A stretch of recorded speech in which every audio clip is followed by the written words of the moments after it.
네, 오늘 처음 오신 분 환영합니다. 장안대에서 조교님이 부지런하셔가지고 선생님이 해야 될 일을 조교가 다 하더라고요.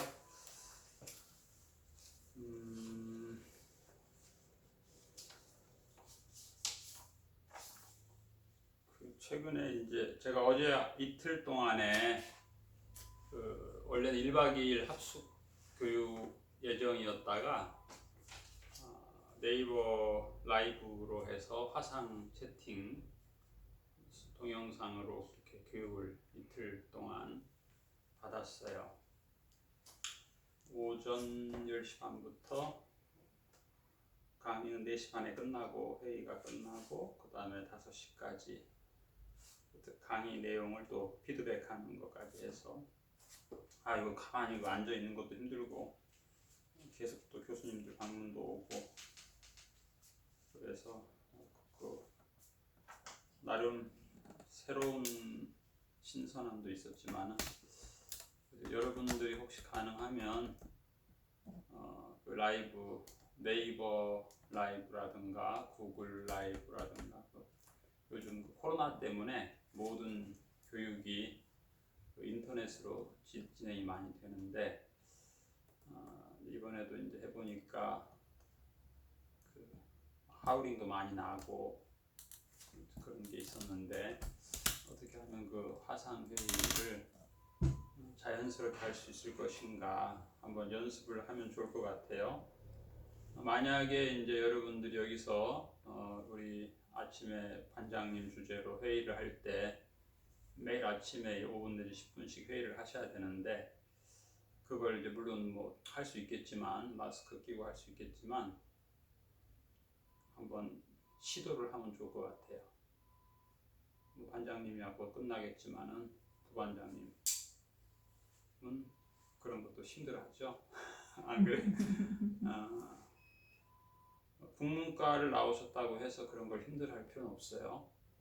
국문과도 얼마든지 젊은 분들이 있으니까 해서 반장 회의를 각 방 하나씩 차지하고 스마트폰 해놓고 네이버 라이브로 한번 회의 진행을 한번 해보시면 여러분들 나중에 이제 취업 입사 시험 볼 때 자기소개서에다가 남들 다 하는 뭐 어디 초등학교 나왔고 그거 전혀 그 심사관들은 안 좋아합니다. 요즘에는 나는 라이브 쇼를 화상 회의를 19분짜리 몇 개 했다.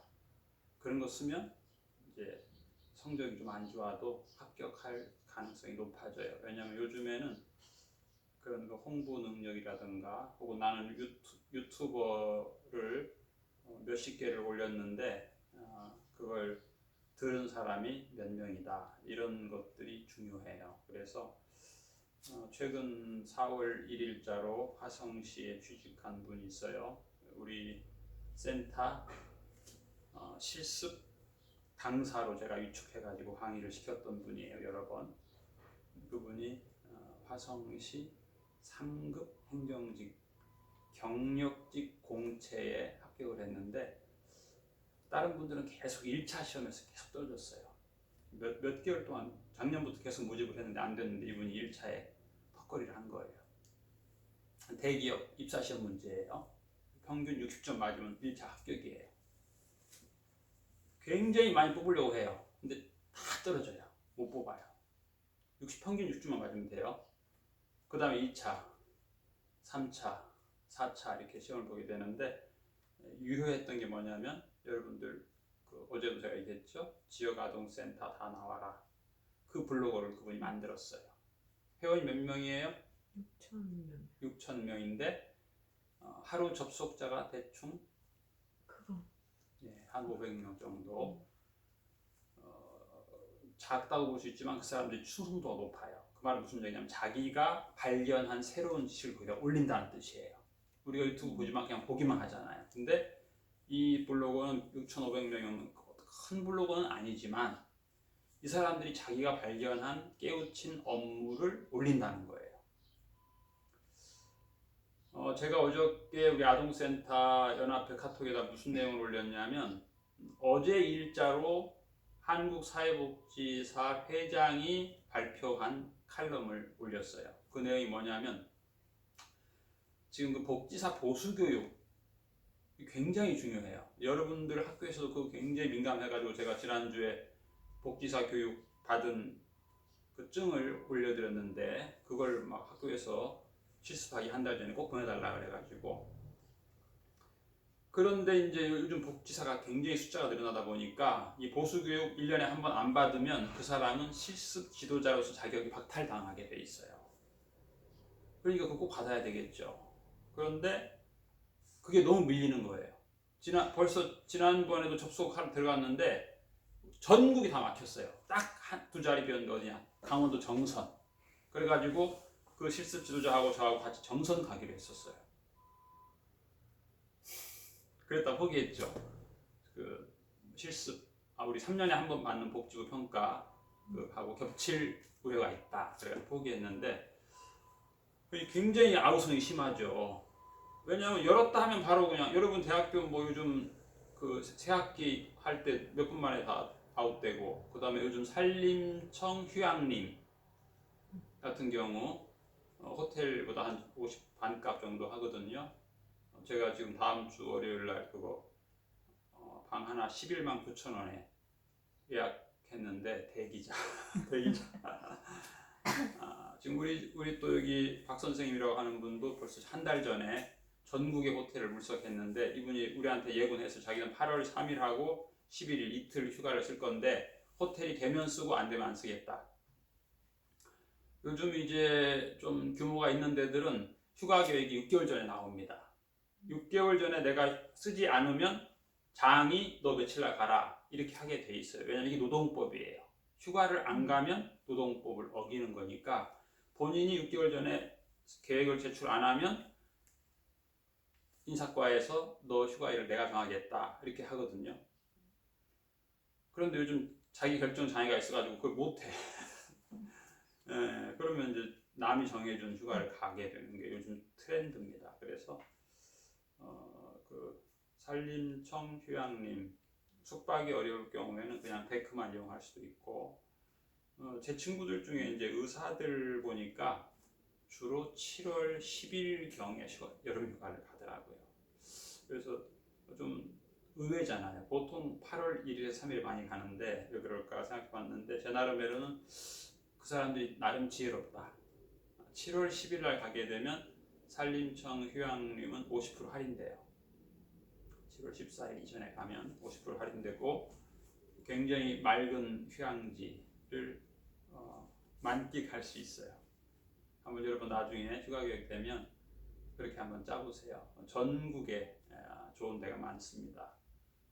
여름에 가장 추천하고 싶은 데는 진안, 마이산, 산림청 휴양림. 3명이 가면 7월 14일 전에 가면 1인당 숙박비가 10,000원이 안 돼요. 그러니까 싼 거죠. 그래서 강조하는 게 뭐냐면은 그 SNS를 많이 하라는 뜻이에요. SNS를 왜냐하면 여러분들이 취업을 하거나 경력 사원으로 공모해서 시립 기관장이 될 경우에 간단해요. 3년만 근무하면 돼요. 여러분 복지사 따고 3년만 근무하면 기관장 공모에 응할 수가 있고 거기에 들어가게 되면 여러분의 위치가 확 바뀝니다. 민간 이 대부분의 우리나라 복지시설의 90% 이상은 법정 종사자가 2인이에요. 그 말은 뭐예요? 2명에서 29명의 아동을 돌볼 뿐 아니라 부가적인 일이 굉장히 많잖아요. 부가적인 일이 굉장히 많은데 그래서 전통적으로 복지시설의 그 근무 규정을 보면 어떻게 되어 있었냐면 2명 중에 1명이 휴가를 가면 한 사람이 그 모든 일을 할 수가 없잖아요. 그러니까 그 규정에 써 있어요. 휴가는 국경일로 대체한다. 그 말은 휴가가 전혀 없다는 뜻이에요. 우리나라 현실이에요.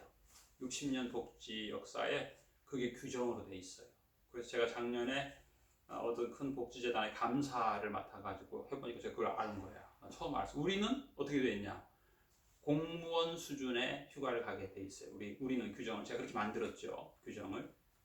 그래서 옛날 개념으로 말하면 월차 휴가 1년에 12번 하고 연가 3일이지만 24개월 지나면 연가가 하루씩 늘어나는 거예요. 이게 공무원 규정이에요. 그래서 깜짝 놀랐어. 거기 보고. 아니 그렇게 오래된 전통이 있고 규모가 있는 데서 어떻게 휴가를 하나도 안 주냐. 공무원 수준으로 줘라. 내가 딱 지적해서 반드시 사무국에서 이거 이행하고 검사 맡아라. 그랬더니 직원들이 난리가 났어. 너무 감사하다고. 이런 일 처음이라고. 이 감사가 지적한 내용은 법적 구속력이 있어서 반드시 이행을 해야 돼요. 이건 노동기본법인데 과거에 이제 시청 직원이 무슨 말 했냐면 조리사들은 계약서 쓸 때 2시간 50분만 써라. 왜? 그 이상 쓰게 되면은 이제 센터 운영에도 어려움이 있고 여러 가지. 그리고 이번에 우리가 지적받았어요. 왜 다른 데보다 조리사 월급을 더 주냐? 기가 막혀서 대답을 안 했습니다. 월급 60만 원이 많은 거 아니거든요. 그런데 자기들은 200 이상 받으면서 적게 받는다고 하면서 왜 남이 60만 원 받는 걸 많이 받는다고 하냐고. 왜? 옛날에 3, 40만 원 줬거든. 그런 식으로 편법으로 해서. 그리고 복지도 안 해주고 사대보험도 안 들어주고. 그런데 우리는 사대보험 들어야 된다. 아니 월급 적게 받으면 휴가라도 많이 가야지. 월급 적게 받으면 노후에라도 국민연금이라도 받아야지. 어떻게 월급을 조금 주면서 모든 복지를 다 못 받도록 공무원이 그렇게 나서가지고 모든 복지를 다 차단하도록 권장을 하고 그런 것이 옛날에는 참 보편화돼 있었어요. 참 괴로운 일이죠. 그래서 제가 오직하면 제가 멘트까지 준비했어요. 조리사들이 얼마나 이 아동 건강 식단을 위해서 연구하고 공부하고 애쓰는 줄 아냐. 애들 다 뭐 아토피 알러지 환자들 그거 피해가느라 엄청 애쓴다.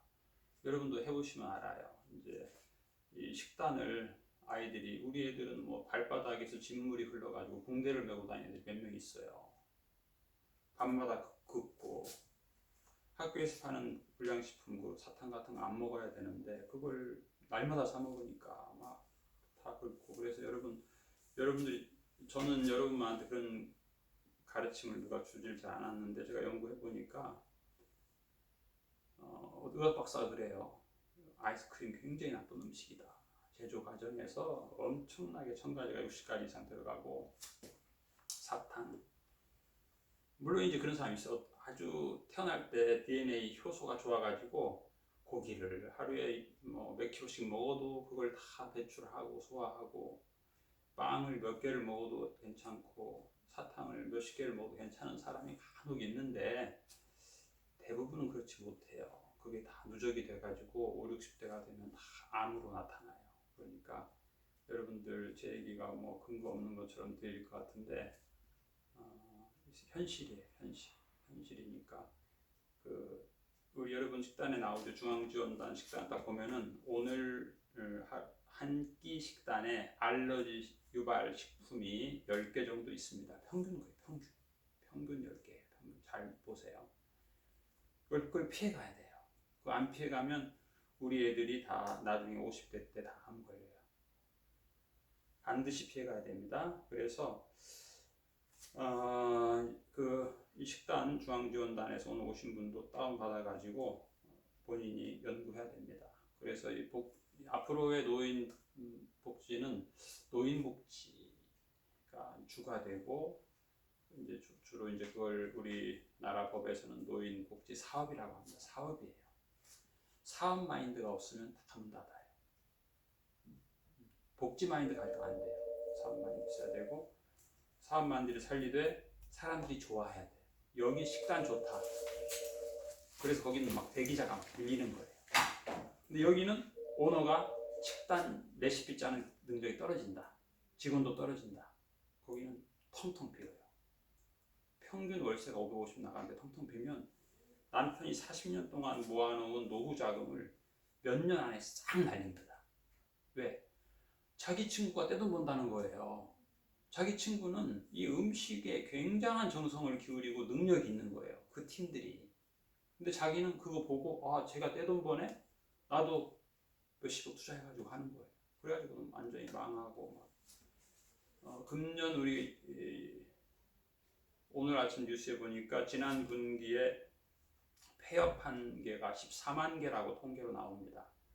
정식으로 이제 사업자 등록 내고 정식으로 폐업한 것이 그렇지 그냥 개인적으로 한 사람까지 포함하면은 뭐 더 많겠죠.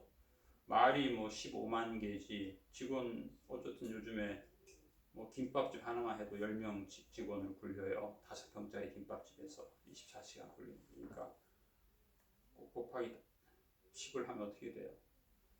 150만 명이 일자리를 잃어버린 거예요.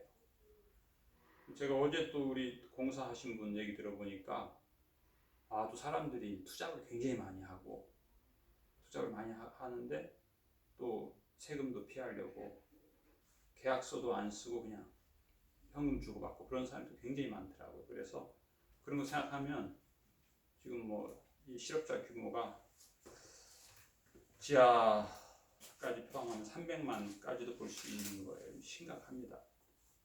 그런 의미에서 그 여러분들이 좀 공부를 좀 많이 하셔야 되고 그 이제 오너로서의 준비를 지금부터 하지 않으면 오너가 됐을 때 적자가 나게 돼요.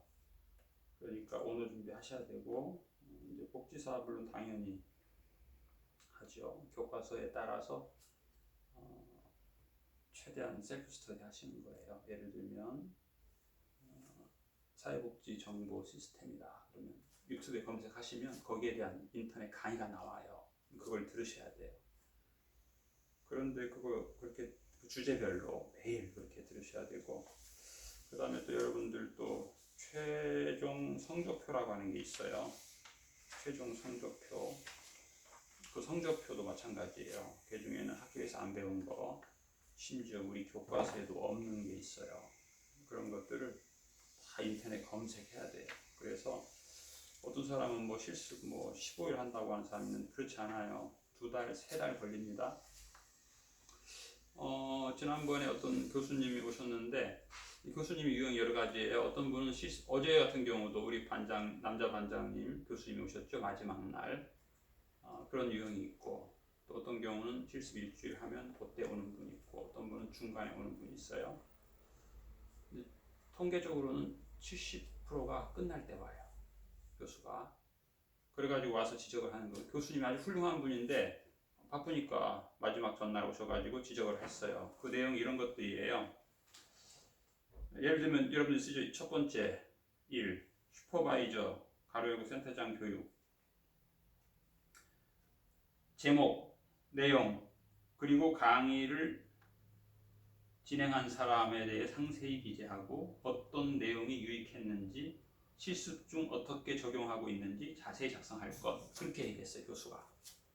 학생은 이미 실습 다 끝났는데 그렇게 얘기한 거야. 그 학생은 직장인이었어요. 그래서 오후에만 4시간 하던 사람이었어요.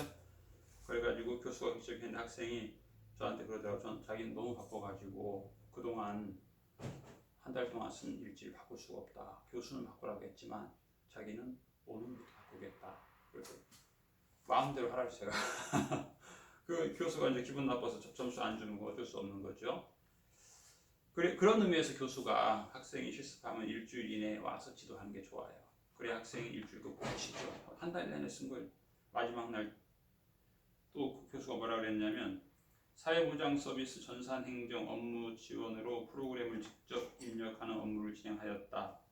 이렇게 썼는데 교수는 말하기를 막연하게 작성하기보다는 행정 업무는 어떻게 진행을 하고 진행 정도가 어디까지인지 어떤 프로그램을 사용했는지 서술해라. 그렇게 또 지도했어요. 교수가. 이 내용은 제가 교수 학생 지도할 때 다 붙어있지 않아요. 근데 이 학생이 그걸 다 메모를 했어. 해가지고 실습생을 놓고 강의를 했어요. 자기 나름 실수를 만회할 좋은 기회니까 그 강의록을 제가 지금 읽는 거예요. 그 다음에 도서 구입, 기증, 도서 분류, 바코드 생성 작업 그렇게 썼는데 처음 본 사람이 라벨 작업과 바코드를 생성할 수 있는 방법을 정확히 문서화로 남기고 진행 과정을 기재해 줄 것. 이렇게 또 했네. 이건 이제 학생이 아니잖아. 자기가 스스로 한 것 같아. 그 다음에 강당 환경 정리와 코로나19로 인한 소동 및 살균 세척을 했습니다. 라고 했는데, 이제 또 본인이 한 거야. 실습한 안 아무개 씨가 실습 내용을 최대한 상세하게 작성하고 표와 사진을 첨부하는 게 좋다. 그렇죠? 어제 그거 안 해봤죠? 표죠. 설문조사 했는데 첨부했다. 아, 100점이다. 아니고 이것을 분석해가지고 그래프로 남기고 다이어그램으로 남기면 우수한 점수를 받을 수 있는 거죠. 그 사람은 승진할 수 있는 거예요. 우리는 보통 설문지 간단하게 분석하는데 어떤 사람은 그걸 가지고 뭐 막대 그래프 만들어 놓고 뭐 다이어그램 만들어 놨다. 그러면 상급자가 볼 때는 이번에 두 사람이 진급해야 돼. 누구 진급시키겠어요? 그런 의미에서 좀 뭐 내용파긴 한데, 그 다음에 실습 내용을 학교 제출용으로만 남기지 말고 지금 하고 있는 실습이 현장에서 일할 때 중요한 나의 자산으로 남겨야 된다 하고 그날 교수가 지도했어요. 그리고 그 교수가 뭐라 했냐면, 당신이 쓴 일지를 동료가 보고 아, 이거 나 하나 복사하고 싶다, 이 정도로 해야 좋은 점수를 받는다, 그렇게 지도했어요. 친구가 보고 내 것만 못하네, 그렇게 하지 않도록 최선을 다해라. 그 교수님이 나이가 한 60대 초반 정도 됐어요. 아주 상세하게 지도하더라고. 그 다음에 자격증, 나 컴퓨터 잘한다, 그거 가지고 안 된다, 공인된 자격증을 첨부해라, 그렇게 얘기했어요. 교수가 취직하려면.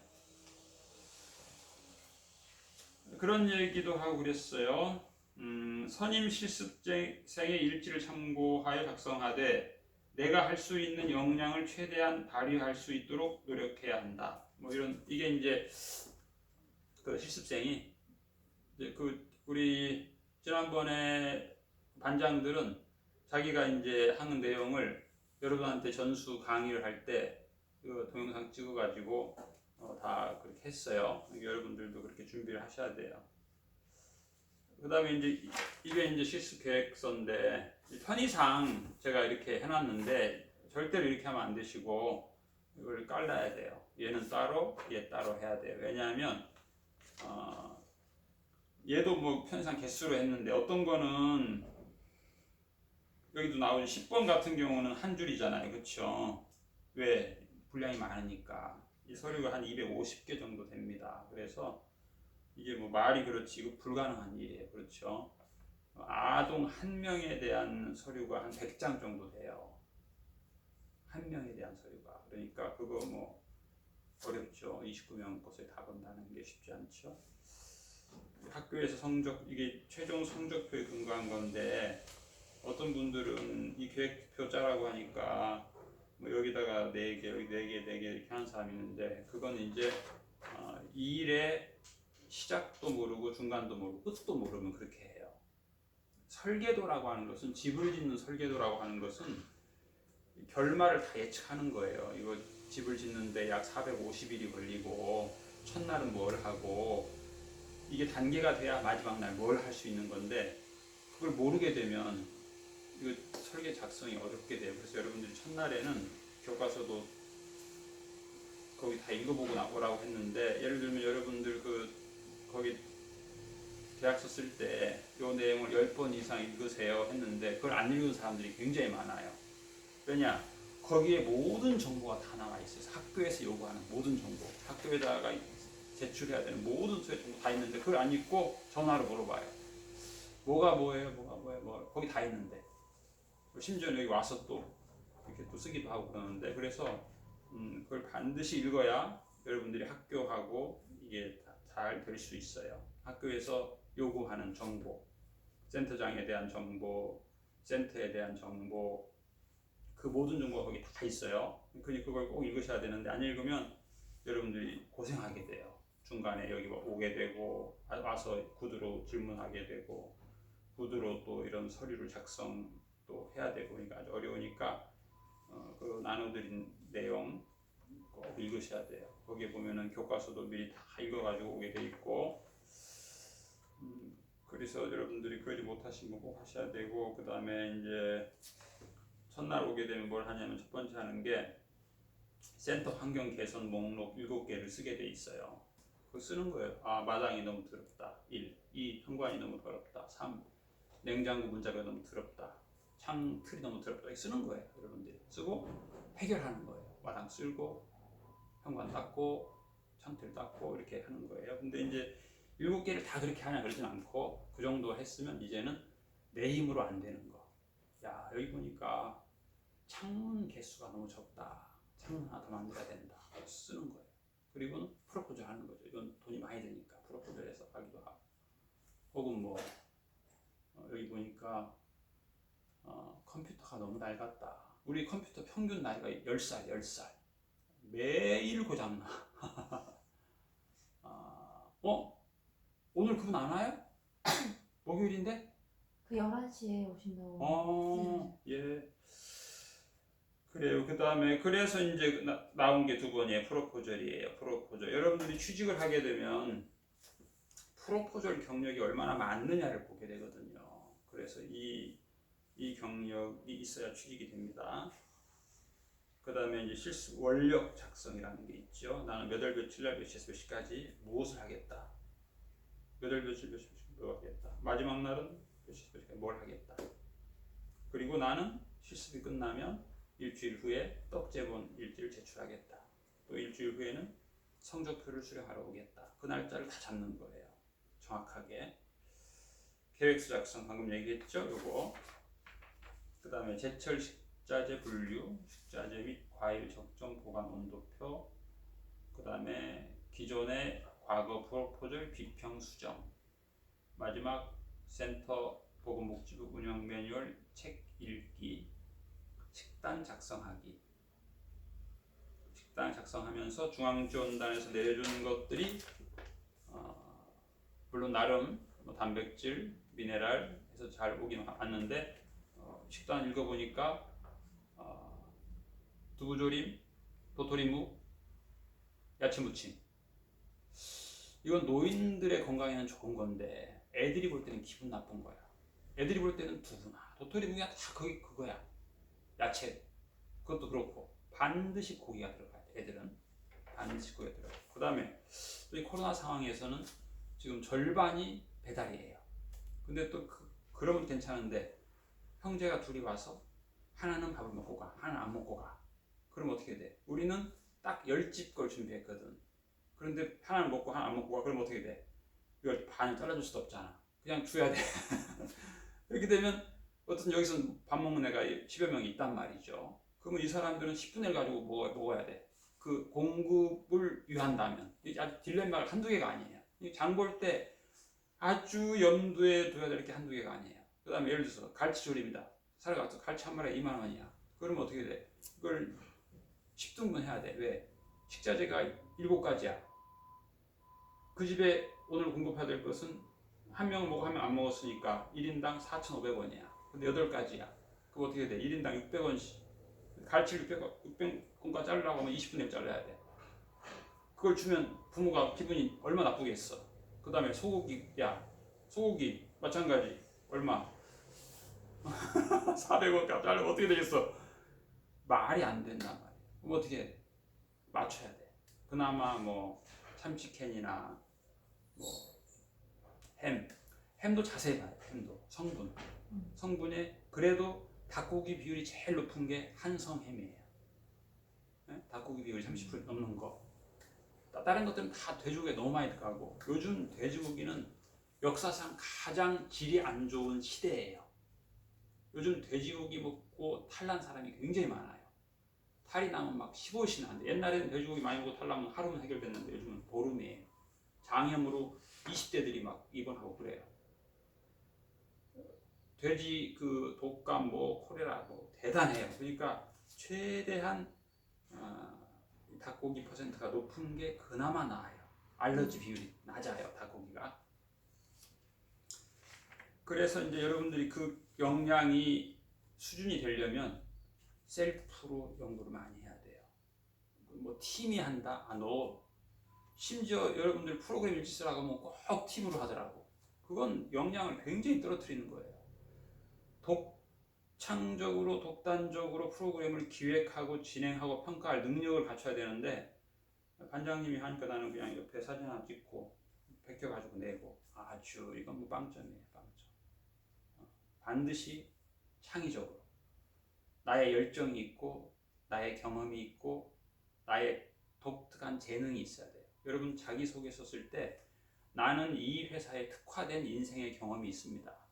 특화된 열정이 있습니다. 이렇게 써야지 남들 쓰는 대로 써봐요. 안 돼요. 요즘 평균 50대 1이잖아요. 취직이. 간단한 것 같은데 말이 50대 1이지 계속 50대 1에서 10번 떨어진단 말이에요. 명문대 나온 애들이. 그러니까 굉장히 제가 좀 너무 푸시하긴 하는데 하여튼 자기를 이렇게 요즘 그런 말 쓰잖아요. 소설. 나의 경험을 드라마틱하게 만들 줄 알아야 돼요. 나를. 내가 가난했다. 내가 아주 멍청했다. 내가 아주 패배했다. 그런데 나는 이런 긍정적인 면을 발견했다. 이걸 써야 돼. 이걸 자기소개서에. 근데 그걸 잘 못 하시더라고. 그걸 꼭 해야만이 취직이 되는 세상이 왔습니다.